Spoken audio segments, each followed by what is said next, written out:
درود بگویم با شما بیننده‌های عزیز شبکه سفینه، چون همیشگی رسیدیم به دیدار همدیگر و این برنامه نوبتی لازیز با جمشید است. امروز مهمان نوبتی ما یک جوانی آشپزی بسیار ماهر هست. اینم باشد. سلام علیکم بار دیگر دلوار زویرف هستند مهمان امروز ما. سلام علیکم دلوار. سلام علیکم تماشابینان. امروز من یک نمود خوراکی خب ترکی دولما تیار میکنم و اگر یک نمود دیگر خورش. خیلی خوب. خب دوستان عزیز کم به احساسات داده میشوند، هیچ بکی نیست دلوار. و خب امروز یعنی یک خوراک آماده میکنید و یک خورش آماده میکنید. برای خوراک گفتید که خوراک ترکی دولما کدام محصولات لازم است؟ با ما لازم است برگ تاک. خب گوشت قیمه شده؟ بله. فرق ندارد گوسفند باشه یا گاو باشه، کدامی که چخیل میخورد. بله. بعداً کارتوشکا، پیاز، برنج، مرچ، انمی خوکاوی خوشبو کننده، روغن و تمام. دیگر محصولاتش برای خورش است. بله. خیلی خوب. اکنون دوستان عزیز بار دیگر میگویم که دلوار زویرف هستند مهمان امروزه ما و یک خوراک بسیار بولذت آماده میکند و در برابر این یک خورش دیگر آماده خواهد کرد.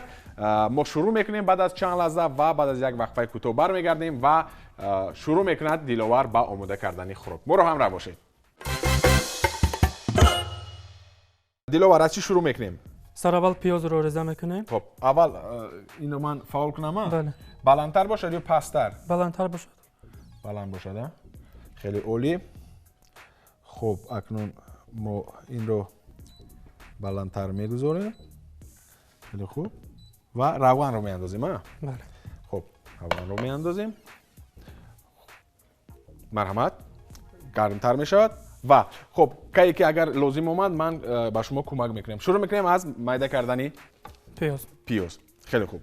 خب دوستان عزیز بار دیگر میگویم که در برابر آماده کردن خوراک‌های حرکت‌های گوناگون اینچنین دلوار از عهده پختن و آماده کردن خوراک‌های ملی تاجیکی خیلی خوب میبراید. همین طور است؟ بله. خب از خوراک‌های تاجیکی کدام خوراک‌ها رو بیشتر آماده میکنید؟ آش، شوربا، یعنی هم خوراک‌های ملی اساسی که از شما آماده میکنید. خیلی خوب. خب چی مثلا شما رو وادار کرد که شما باید که آشپز شوید؟ از خوردی شوق آشپزی از من بود. خب از این سبب من این کسب رو انتخاب کردم. یعنی از آوان خوردی علاقه بود. بله. خیلی خوب. خب غیر از مثلا خوراک‌های ملی تاجیکی باز کدام خوراک‌های خلقت و ملت‌ها رو تو از عهده آماده کردنش میبرید؟ خیلی زیاد است. بله. خب برای همین آشپز شدن من میدونم که شما یک آشپز جوان هستید، قدم‌های اکنون نخستین خود را میگذارید. کدام خصلت‌ها باید باشد؟ یعنی اگر شخص خواهد که آشپز خوب شود، باید که چگونه شخص باشد؟ کدام کارها با او کمک میکنه؟ کدام روغن را اندازم؟ روغن رستنی. بله. همین رو یا اینش؟ بله. خب سر اول شوق لازم است. یعنی پیش از همه باید که شوق و ذوق زیاد باید شخص داشته باشد. همین طور است؟ همین طور. خیلی خوب. خب در عائله هست یگان نفری که مثلا با همین ساحه رفته است، یعنی که آشپز است؟ یگان نفر هست در عائلتون؟ نه نیست. فقط شما؟ بله. خیلی خوب. مادرم است نه که آن در خانه. بله. یعنی به عنوان ما مادران تاجیک، به عنوان تاجیک همشون خب کدبانوی خیلی عالی هستن، خیلی خوب هستن. و خب در خانه آماده میکنید یگان خوراک؟ بله. چگونه خوراک رو بیشتر آماده میکنید شما؟ خوراک‌های ترکی. خوراکی که امروز آماده کرده هستم. بله. در خانه آماده میکنید؟ هر نمود خوراک تیار میکنم. خیلی خوب. خب دوستان عزیز بار دیگر میگویم که شما برنامه لازیز با جمشید رو تماشا دارید و مهمون امروزه ما هستند یک آشپزی بسیار جوان و امیدبخش. خب دلوار زویرف و امروز یک خوراک بسیار لذیذ آماده میکند. خب و میبینیم که چگونه است دولمایی که امروز آماده میکند دلوار. الکی چیکار کردیم تا این دم؟ الکی روغن تسبید و پیاز رو ریزه کردند دلوار و بعد از آن فکر میکنم که باز کارتوشکا رو ریزه میکند. خب گفتیم که برگ تاک لازم است در اینجا؟ بله. خب برگ تاکی برگ تاک انگور و کنسرو شده ها؟ بله و باید که کمک در آب گرمتر شود ملایم شود ها؟ خب اکنون زودکک دوستان عزیز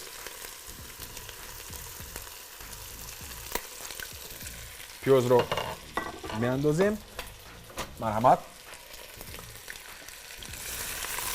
خب چقدر باید کوبیم اینو تا سرخ شدنش سرخ شدن ها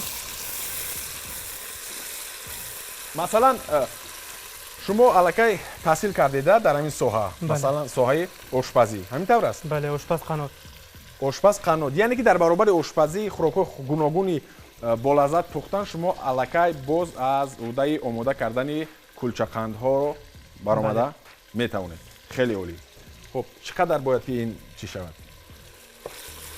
تا سرخ شدنش تا اون دم باید چیکار کنیم کارتوشکا رو ریزه میکنیم یعنی گفتید که برای آشپز شدن خوب باید که پیش از همه خواهش در کار است بله. یعنی که در همه دوستان عزیز در همه کسب و کار پیش از همه باید که شوق ذوق در کار است بله. وقتی که یک کسب رو انتخاب میکنی اگر شوق ذوق به اندازه باشد البته که شخص موفق میگردد و باز چی لازم است مثلا باز چی لازم است شخص باید پرتقد باید باشد ها پرتقد باید باشد خب شما الکی آموزشگاه رو ختم کرده اید ها بله طول 3 سال است که من در این ساحه کار کرده ایستادم بله خب بودند حالت هایی که مثلا از آماده کردن انمون خوراک خودتون قناعتمند نشدید همین حالت ها بله بودن یعنی در کدام حالت آشپز میتواند که راه افتاده شود از انمون خوراکش مثلا یعنی بسروسیمگی رو میدید یا که حالت خوبی مثلا روحیش خوب نیست در همین حالت شاید باشد در کدام حالت مثلا میتواند که خوراکش خوب نآید سراسیمه بودن میتواند خوراک خوب نباید یعنی که اساسا باید که آشپز باید که سراسیمه نباشد بله یعنی تیز کار کند لیکن به سراسیمگی رو ندید خیلی عالی خب اکنون دوستان عزیز الکی کارتوشکا رو نیز میده کردند دلاور و بعد از این ما کارتوشکا رو میاندازیم گفتیم که امروز یک خوراک و یک خورش آماده میکند دلاور از همین لحاظ من باوری کامل دارم بیننده عزیز که هر یکی شما در خانه‌تون آماده میکنید خوراک‌های گوناگون رو و خورش‌های گوناگون رو و خیلی لذت نیز میبرید گفتید که خب قنات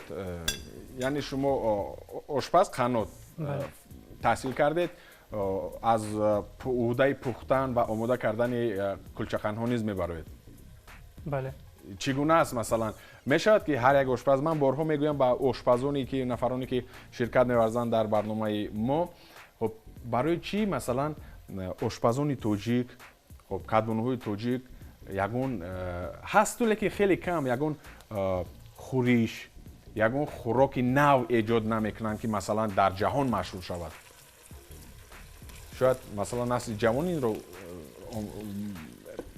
به دست گیرد و کوشش کند ایجاد کند یگون خوراک شما چی فکر دارید من خودم از ایجادات خودم میتونم خوراک کردم یعنی که الکی شما فکر یعنی آشپز باید که دویمو در جستجو و در آماده کردن و در ایجاد باشد بله خیلی عالی پیاز الکی سرخ شده ایستاده است کمک که دیگر مونده است نه بله همینطور است بعد باز چیکار میکنیم کمی از شورای پمیدور اضافه میکنیم خیلی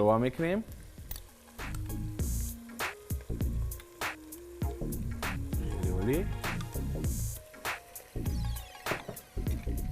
و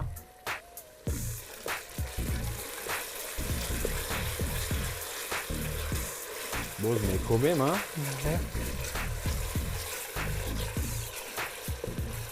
خب خوراکایی که خودتون آماده میکنید با اشتیو استعمال میکنید یا نه بگن که شخص وقتی خودش آماده کند نه اونقدر استعمال میکنند یعنی اشتیوش در همین پروسس آماده کردن کمک کاسته میگردد درست است درست است همین طور است خیلی خوب اکنون دوستان عزیز گفتیم که خوراک رو اول شروع میکنم با خوراک تو اون که میپزدم بعد شروع میکنیم زودکک در تنفس با آماده کردن خورش. فکر میکنم آماده کردن خورش آسان تر است. یعنی خورش یونانی شما آماده میکنید. خیلی عالی، خیلی خوب. خب گفتیم که شما 3 سال خوندید الکی دیپلم گرفتید و فعالیت دارید. بله. یعنی که از روی کسبتون فعالیت میکنید. خیلی خوب. خب خوراکای مثلا از همه لذیذی که برای خودتون پسند است هم استعمال کردنش و هم مثلا آماده کردنش از عموما خوراک بریم چی تاجیکی چی خارجی کدام خوراک است برای شما؟ بیشتر به من خوراکای تاجیکی پسند است. خب پروتا، آش.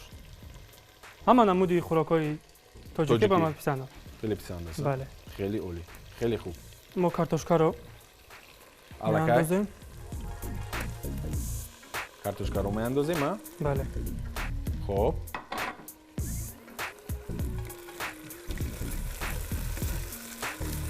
خب شما همچون آشپز مثلا هر یک آشپز مثلا میتواند بگوید که کوشش میکند داند که کدام خلقیت و ملت ها کدام کشورها چگونه خوراک ها دارد و کوشش میکند که آماده کردن امر را از خود کند. همین طور است؟ همین طور است. خب بله. اولین شوق و رغبتی که پیدا گردید در شما مثلا پیش از همه بعد از خوراک های تاجیکی کدام مثلا خب خورد و خوراک های کدام به قول دسترخوان کدام خلقیت و ملت بر شما بیشتر پسند آمد و شوق آور شد که شما باید که انامین خوراک‌های انامین دولت رو آموزید؟ اول از خوراک‌های تاجیکی من شروع کردم. بعد از آن خوراک‌های اروپایی. اروپایی ها؟ بله، خارجی. خیلی خوب. یعنی ترکی؟ بله. خوراک‌های مثلا ایتالیایی؟ بله. شما گفته میتونید که مثلا عینی حال مثلا دیلوار زویرف چند نوعی خوراک رو آماده کرده میتونید؟ حساب کردید یا نه؟ نه حساب نکردم تا. یعنی عموما اگر تخمین گیریم میتونید بگید که مثلا خب شما از بودای آماده کردنی زیاده از 50 نوعی خوراک میبرید. همین طور است؟ همین طور است. حالی. خیلی خوب. خب بار دیگر برای بیننده خودت بگو که چیکار کردیم تا این دم دیلوار. ما کارتوشکا و پیاز رو در این تفت دادیم. خب کمک افشورای پامیدور انداختیم. کمتر پس میکنیم. پستر میکنیم اکنون. کارتوشکا رو انداختیم و چقدر باید که این کمی سرخ شد بعد آب میریزیم. بعد آب میریزیم. خیلی خوب. خیلی خوب. ما شروع میکنیم از خیمه گوشت خیمه شده. بله. گفتیم که برای این خوراک بیشتر گفتیم لازم است انامین محصولات ها و روغن تثبیت بعداً پیاز رو انداختن دیلوار بعدی وی کمک افشورای پامیدور رو انداختن بعداً کارتوشکا رو انداختن و همکنون کمک سرخ می شود بیریون می شود به قبل شروع میکند دیلوار با انامین آمیخته کردن برنج با گوشت خیمه شده و یک پیاز. یک دونه پیاز. مرحمت. آب رو میریزیم. خب. الکی آب رو میریزیم ها؟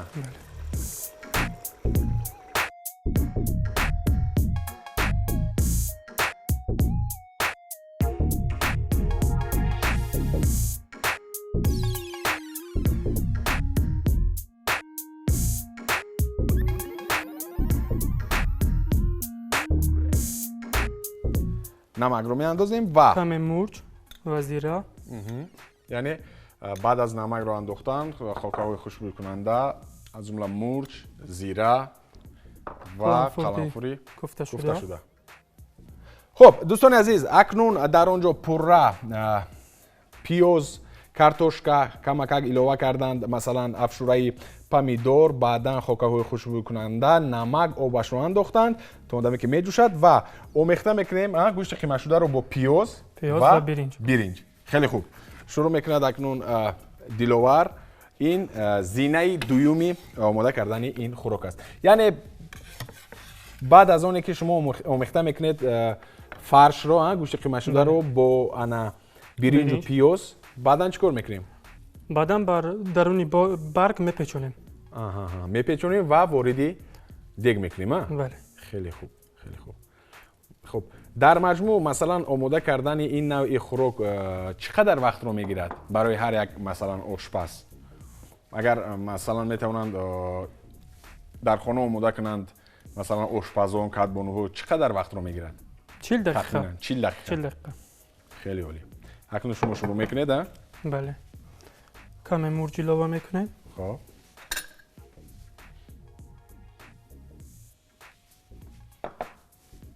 نمک. دوستان عزیز بار دیگر میگیم که شما برنامه لذیذ با جمشید رو تماشا دارید و امروز آشپزی بسیار هم جوان و امیدبخش و کم گپ دلاور ظاهرف امروز خوراک آماده میکند و بینید که با یک مهر و محبت خاصه آماده میکند و وقتی که من سوال کردم که مثلا پیش از اونی که هر یک آشپز باید که آشپز خوب باشد، برای هر یک آشپز خوب کدام خصلت لازم است؟ گفت که پیش از اون باید پیش از همه آشپز باید که شوق و رغبت داشته باشه. یعنی هر یک شخصی که میتواند به این راه رود باید شوق و رغبت داشته باشه. یعنی در مجموع فکر دلاور بسیار درست است. در هر یک کار کسب و کاری که نباشد، شخص اگر از تحت دل خواهد البته که خب موفق می شود در همون کسب و جدایی انتخاب کردش. تا اون دمی که این سخنها رو گفتیم الکی دلاور پر را آمیخته کرد این رو و کمی روغن زیتون هم ilova میکنیم.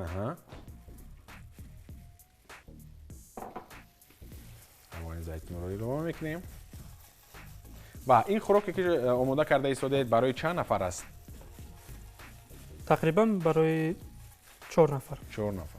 خیلی عالی. برای 4 نفر آماده میشد و خب من باوری کامل دارم که در خانه نیز آماده میکنند کدبانوها و پر آماده شده. بله.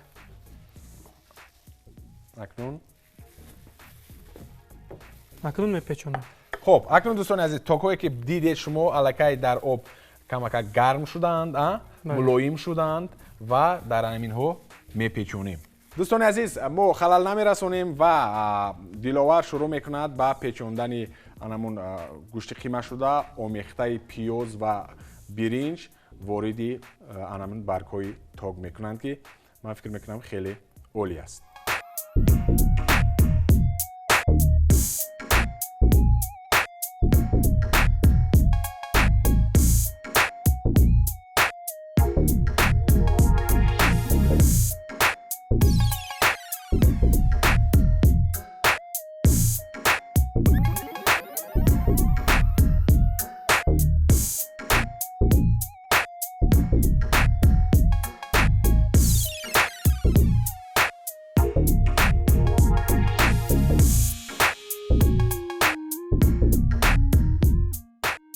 باقی مونده برگ تاک رو خب در پایان میمونیم ها؟ در پایان میمونه.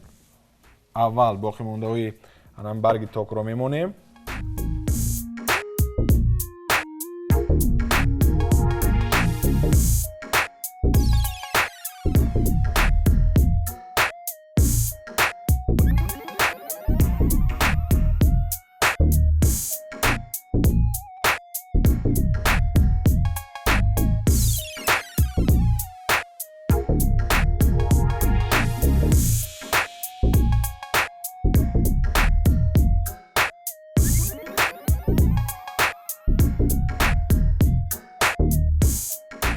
من فکر میکنم که یک خوراک بسیار لذیذ است، یک خوراک بسیار خوشخور است و اشتیاور.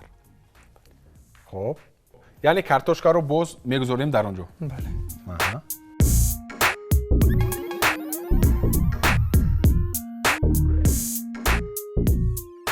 دوستان عزیز اکنون خوراک پره در همون پروسس پختن قرار دارد و شروع میکند دلاور با آماده کردن یک نوع خورش بسیار معمولی است، خورش یونانی و میبینیم که چگونه خب از اودش میبراید. من باوری کامل دارم که بسیار در سطح عالی میبراید زیرا از همون آماده کردن خوراک ما دیدیم خیلی خوب.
از بالاش کانتر قلمفورتی کوفته شده میپوشیم.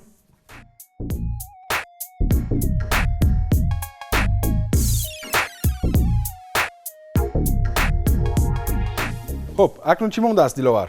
کمی روغن از بالایش. کمک روغن از بالایش.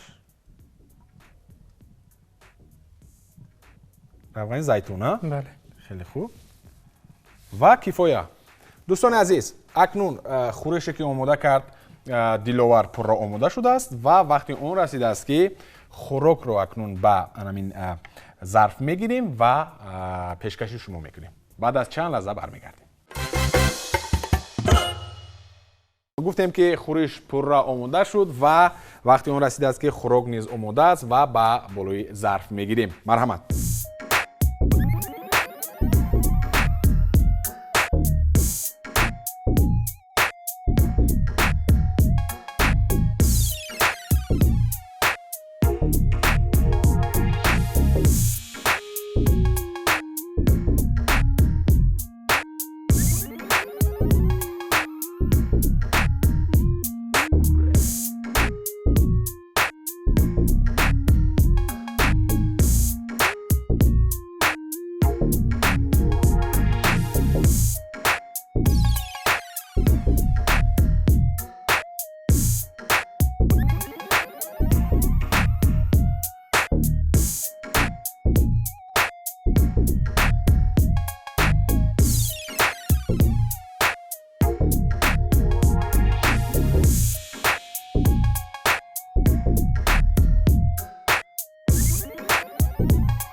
دوستان عزیز بالاخره خوراک نیز پره آماده شد و آرایش خیلی عالی دادن در اینجا دلاور و میبینیم که چگونه است. واقعا هم خیلی خوب و در اینجا شما میبینید هم خوراک و هم خورش رو.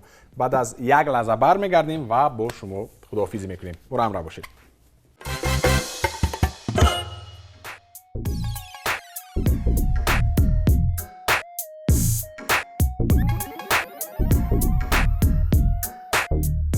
خب اکنون دوستان عزیز خودتون میبینید که چگونه است. هم خورشی بسیار خوب طبعی دل اشتیاور نمایش خیلی زیبا و هم خوراکی که امروز آماده کردند بسیار یک خوراکی لذیذ است، طبعی دل است و با یک آرایش غیر عادی. من از شما بسیار سپاس میکنم دلاور که به همین جوانی خود نگاه نکرده بسیار خوراک‌های خوب آماده میکنید، خورش‌های بولذت و همچنین شما گفتید که شیرینی‌های خیلی خوب یعنی قناد نیز هستید. تشکر زیاد که آماده کردید. من فکر میکنم که شما رو دیده بیننده‌های عزیز شبکه سفینه نیز زود اکک میگیرن چون این خوراک رو آماده میکنن و با همراهی فرزندان، نزدیکان، اهل عائله استعمال میکنند. بار دیگر خوش آمدید به استودیوی ما، بار دیگر خوش آمدید به برنامه لذیذ با جمشید و در آخر چی گفتنی هستید؟ تشکر زیاد که شما به برنامه خود مرا دعوت کردید. سلامت باشید.